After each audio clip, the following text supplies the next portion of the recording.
My search led me to the study of the spiritual forces with which all of us are blessed. And it was in this field that I came upon a clue which has enabled me to help millions of people to find their earthly destinies. I want to describe my discovery in the simplest terms possible, because it will reveal to you why it is true that whatever the mind can conceive and believe, the mind can achieve, regardless of how many times you may have failed in the past or how lofty your aims and hopes may be. I caught my first fleeting glimpse of the profound law which provides the means by which we may choose our own purpose in life and attain it, while I was being coached by Andrew Carnegie during the organization of the Science of Success philosophy. I had just finished telling Mr. Carnegie that I feared he had chosen the wrong person to give the world the first practical philosophy of personal success because of my youth, my lack of education, and my lack of finances. Well, at this point, Mr. Carnegie delivered a lecture that I shall never forget, because it changed my entire life and paved the way for my helping to change the lives of millions of people, some of them not yet born. Let me call your attention to a great power which is under your control, said Mr. Carnegie, a power which is greater than poverty, greater than the lack of education, greater than all of your fears and superstitions combined. It is the power to take possession of your own mind and direct it to whatever ends you may desire. This profound power, Mr. Carnegie continued, is the gift of the Creator, and it must have been considered the greatest of all of his gifts to man, because it is the only thing over which man has the complete and unchallengeable right of control and direction. When you speak of your poverty and lack of education, Mr. Carnegie explained, you are simply directing your mind power to attract these undesirable circumstances, because it is true that whatever your mind feeds upon, your mind attracts to you.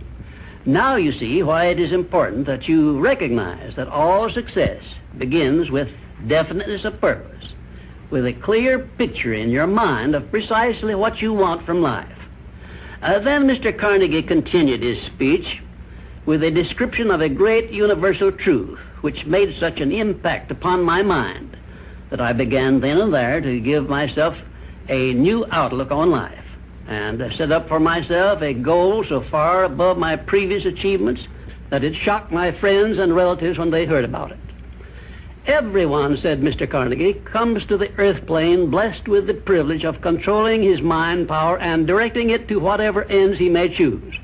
But, he continued, everyone brings over with him at birth the equivalent of 2 sealed envelopes, one of which is clearly labeled the riches you may enjoy if you take possession of your own mind and direct it to ends of your own choice, and the other is labeled the penalties you must pay if you neglect to take possession of your mind and direct it. And now let me reveal to you, said Mr. Carnegie, the contents of those 2 sealed envelopes. In the one labeled riches is this list of blessings. 1, sound health. 2, peace of mind. 3, a labor of love of your own choice. 4, freedom from fear and worry. 5, a positive mental attitude. 6, material riches of your own choice and quantity. In the sealed envelope labeled penalties, Mr. Carnegie continued, is this list of the prices one must pay for neglecting to take possession of his own mind. 1, ill health. 2, fear and worry. 3, indecision and doubt. 4, frustration and discouragement throughout life. 5, poverty and want. 6, and a whole flock of evils consisting of envy, greed, jealousy, anger, hatred, and superstition. Now, my mission in life is to help you and everyone who needs my help to open up and use the contents of the sealed envelope labeled riches. And the starting point from which you must take off if you wish to write your own ticket from here on out for the remainder of your life, I will describe for you in these simple instructions. 1, procure a neat pocket-sized a notebook, or something on the order of this one here, loose leaf affair. And on page 1, write down a clear description of your major desire in life, the one circumstance or position or thing which you will be willing to accept as your idea of success.